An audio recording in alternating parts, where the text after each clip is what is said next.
everybody. It's me, Valerie R. Brooks of Valerie R. Brooks Real Estate and Business Academy. I'm pretty excited today. Let me tell y'all something. I had a gas leak in my house yesterday. I had to evacuate for about 2 hours. It was indeed a gas leak, and uh, Piedmont Natural Gas came over and they wiped it out.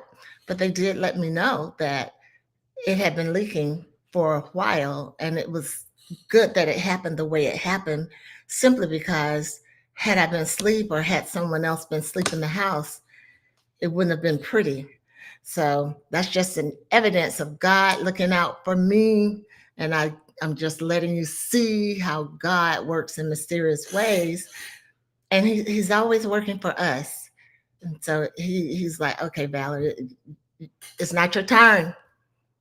Something evil is trying to put that gas in there, but it's not your turn. I was so happy. Okay, today we're going to go deeper because y'all shut up so powerfully last time when we discussed the awareness of imposter syndrome. And you asked for part two. So here we are. This time we're going to talk about what happens after you recognize imposter syndrome, because awareness is the first step, right? So after you're aware, the next step is freedom. And that comes from action. And to be clear, what I'm sharing with you guys today isn't therapy. I'm not a therapist nor a psychologist. These are my stories, my lived experiences, and my hard work and what I've walked through and what I've learned. I'm sharing it with you so with hopes of kind of unboggling your mind, unboggling your own minds in new ways. I've walked the walk. I've been taught the taught. I'm still learning. Okay. But I want to share with you what I know. I only share what I know. All righty. So the imposter syndrome defined. Okay. Whew. Imposter syndrome is what is it? We're going to define it. It is the internal experience. It's what happens inside. Okay. Sometimes people don't recognize it or don't see it, but despite the evidence of your success, you are feeling like a fraud. It's when your accomplishments are real, but your belief is in them is not. You fear being found out or exposed or not good enough, even when you've earned your place. And it often sounds like things like, oh, I just got lucky. Oh, it's just my hard work. It's just that feeling if you've accomplished something and you just don't claim it. And it's not about lack of talent, because obviously you're talented. It's about lack of trust in yourself. And let me remind you of my mantra and my self-created quote, doubt and determination can't live in the same zip code. So if you're feeling both, you're going to have to choose one. And I choose determination. So I'm going to give a quick update what's going on with me and my team. We started out as a platform on the website, strictly focusing on real estate agents, but something beautiful happened. Other professionals started reaching out, and they were watching how I'm coaching, and word of mouth got around, and they want to be a part of it. So I teach real estate and now business through the lens of behavior, mindset, and mastery. And that's why we added the Builders Master Her Mind for women that are in business and ready to build their business from the inside out. So check out ValerieRBrooks.com, because we've launched our masterclass. And in the masterclass, you get a full masterclass, a recording of the masterclass, access to our new Builders Facebook group, and you get an ebook, the masterclass ebook on how the 5 biggest mistakes that realtors are making that's blocking them from 7-figure. Okay, so I'm happy about that. In part one, I shared my success behind the scenes of imposter syndrome. So part two, this is the after story. This is the comeback, and this is the clarity, the claiming. Okay. So let's talk about how I gave myself grace to transform, how fear almost made me walk away, and how I went from imposter syndrome to impact on purpose. All right. So when I realized I was living in the wrong zip code of doubt, fear, and shrinking, I had to move. So I packed my brilliance and left that zip code. I left it mentally, emotionally, and spiritually. And I moved into the zip code of alignment, power, and freedom. I made a conscious decision to shift. And here's how I did it: I stopped borrowing, hear that word, borrowing other people's definition of success. I started validating myself, me, myself, and I. What's that song? Me, myself, and I. Okay, that's what I started validating. Me, who? I restructured my business around my strength and my values.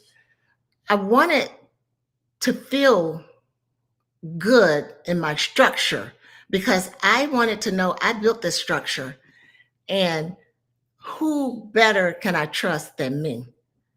I began to trust my story, not just my strategy. I put my story in my business. And most importantly, I stopped asking for permission. I stopped asking for permission. So doubt didn't evict himself or herself or it. Let's call it it. I had to kick it out. Living in my zip code, living in my house, I had to kick it out. Because again, doubt and determination can't live in the same zip code.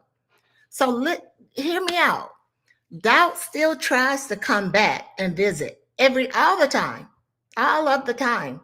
It'll show up at the door, smooth talking. Hey, Valerie, you looking good today. Hey, mama, come go my way. Come go my way. And you might go that way. You might say, okay, doubt, here I come. I'm coming. And sometimes I open the door and I entertain it, but I let it stand there watching me. Yeah, I still do that every once in a while. But just when it starts to step in, then here comes determination. Determination, strong voice saying, not in this house, not in this house.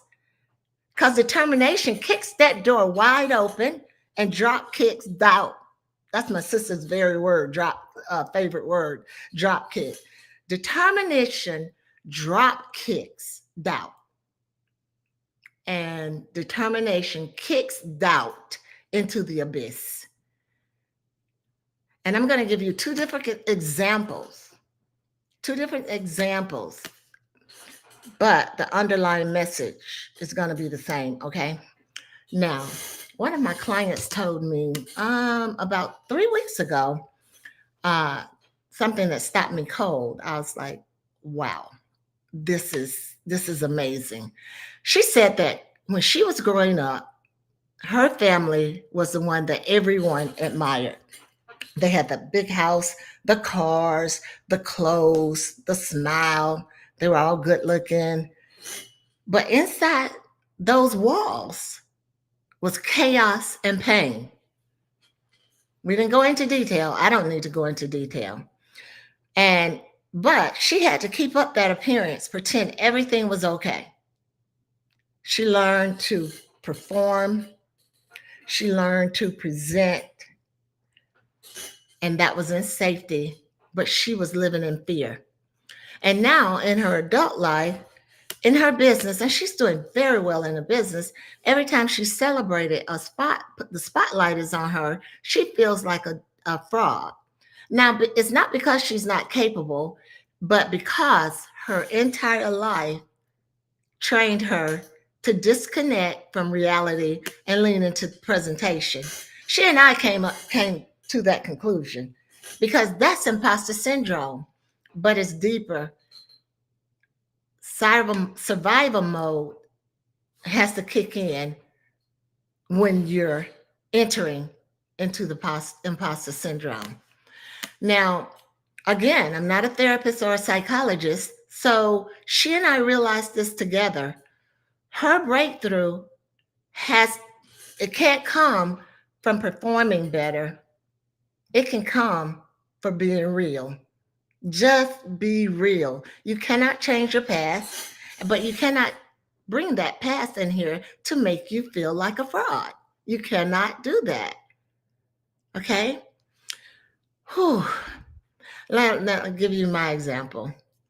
Again, I had once had a client. Um, again, another powerhouse on paper.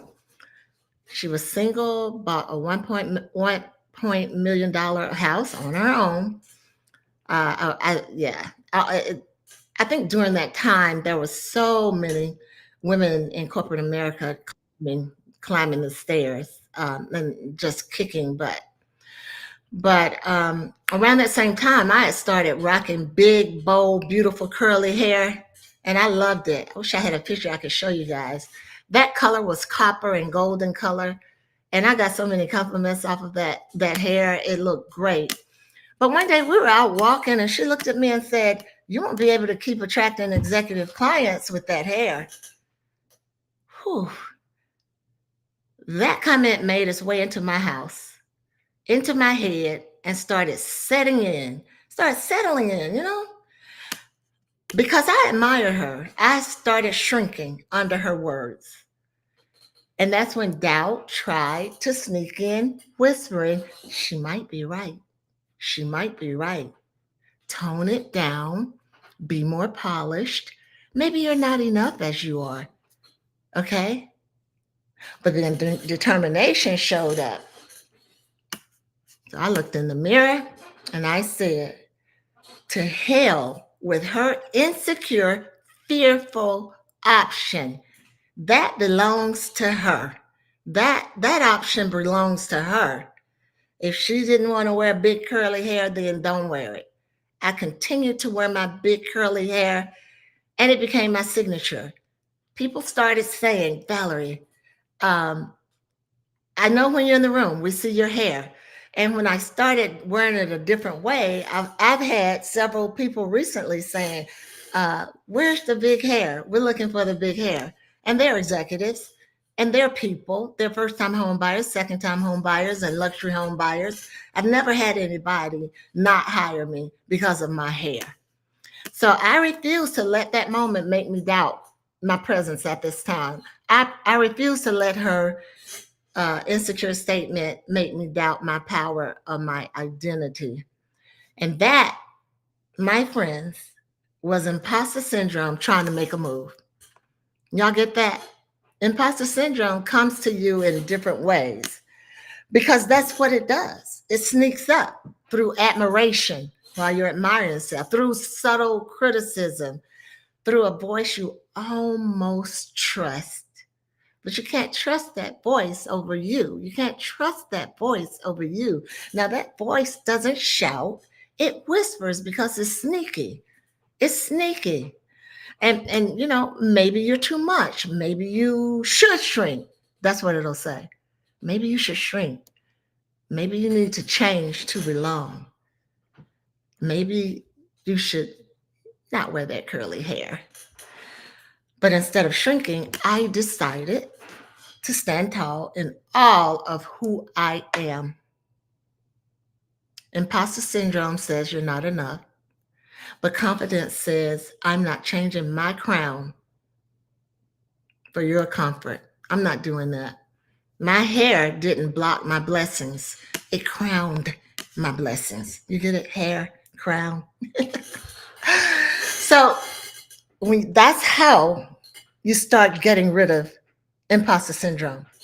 Now, let me see. I think I have. Oh, I'm doing so good. I have time for questions.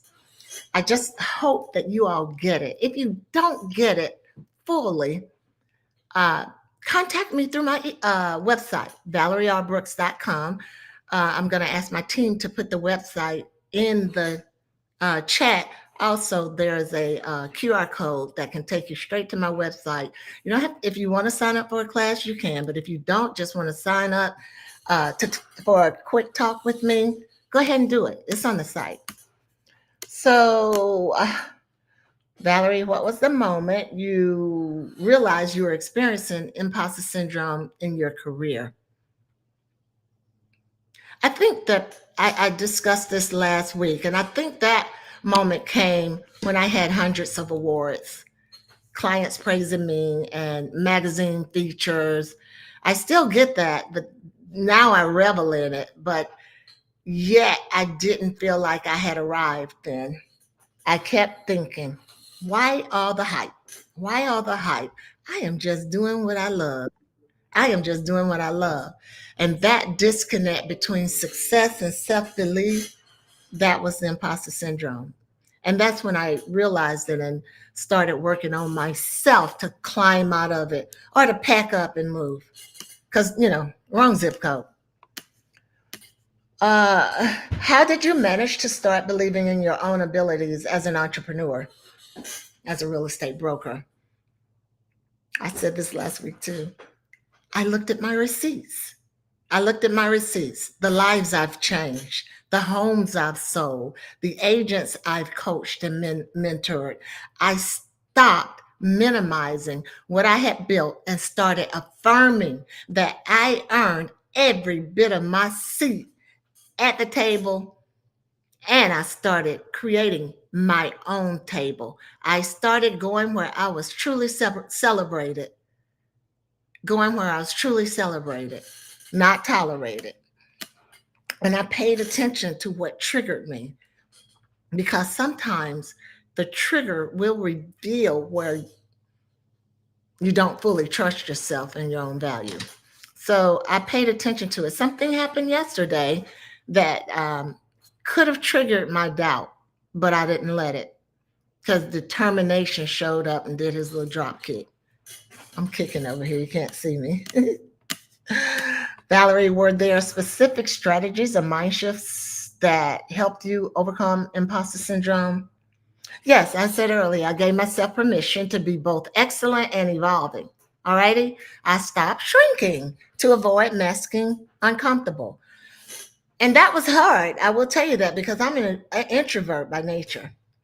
So I still have to remind myself daily, I am the evidence of what I built. I'm the evidence of what I've built. Okay. Uh, what advice would you give to others who are currently struggling with imposter syndrome and feel they aren't good enough?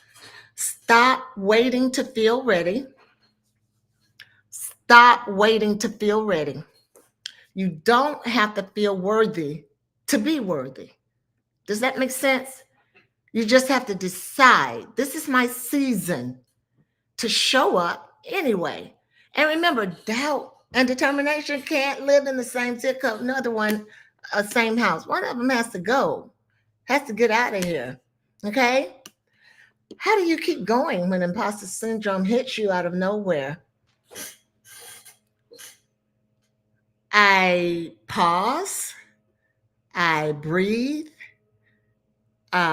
Sometimes I even call a loved one and let them know what's going on with me and to help me remind me of who myself is, because a loved one will tell you the truth and love on you regardless what the answer is. And the answer is always Valerie. Just think about who you have helped, what you've built, and where you're going. So what I would do is think about impact over insecurity every time. Just think about your impact over insecurity. Think about the impact that you've made and think about the impact that you're going to make. Because again, impact over insecurity. Just keep that in mind. There are so many mantras that I say to myself, and I'm sharing some of them with you. And I started creating some as well. So impact over insecurity. That's one of my mantras with the S. Valerie, how do you balance humility and confidence without feeling fake? Okay, confidence is not loud. It isn't loud. Confidence is alignment.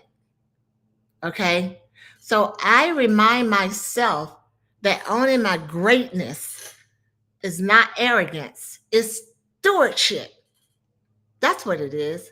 So you have to align yourself with your values, align your business with your values, align your family structure with your values.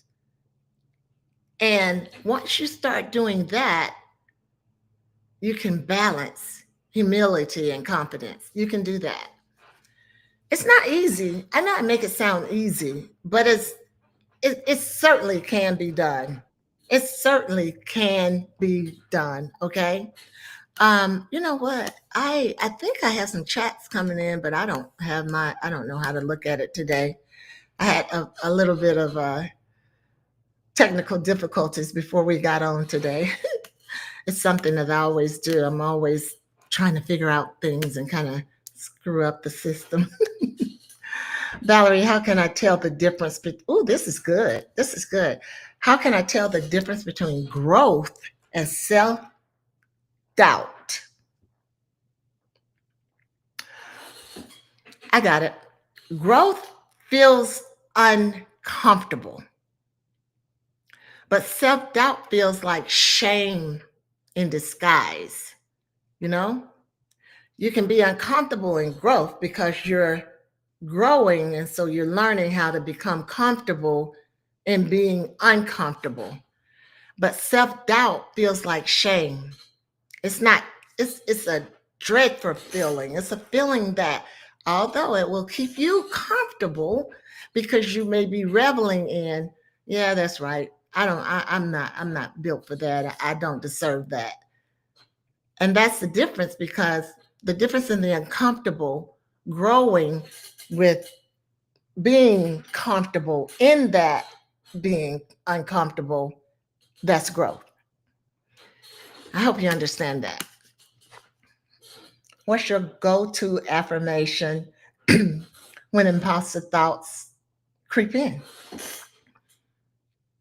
Of course, my doubt and zip code can't live in the same zip code.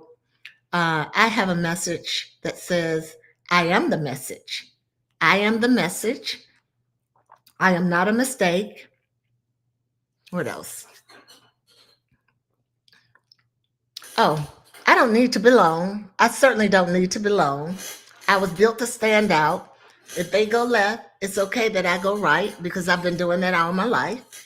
And when I was a young girl and I would go left, and my friends or associates at that time would, this is left, right? When they would go left and I would go right, sometimes I would feel like they need to catch up with me, or I feel bad and I may go back, but I stopped doing that. So really, you have to stop waiting to feel ready. You don't have to feel worthy to be ready. You just have to decide. Okay? You have to decide that this is my season to show up. And I think I said that earlier.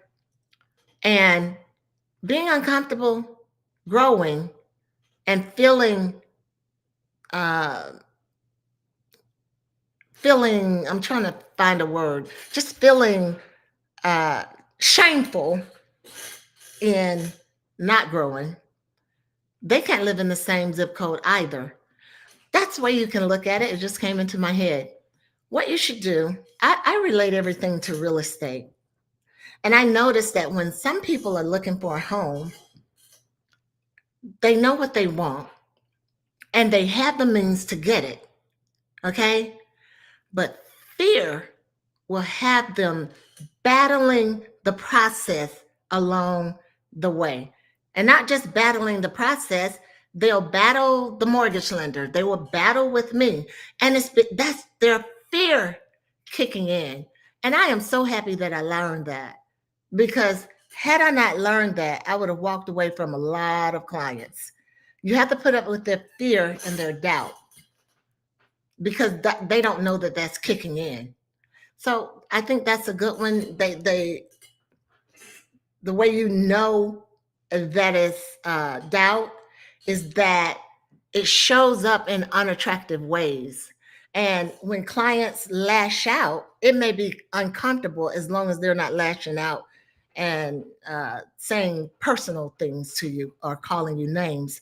But if they're lashing out as it relates to the real estate and their emotional intelligence drops, you just have to understand that again and use this. See, this you can take this over into your career, whatever career you're in.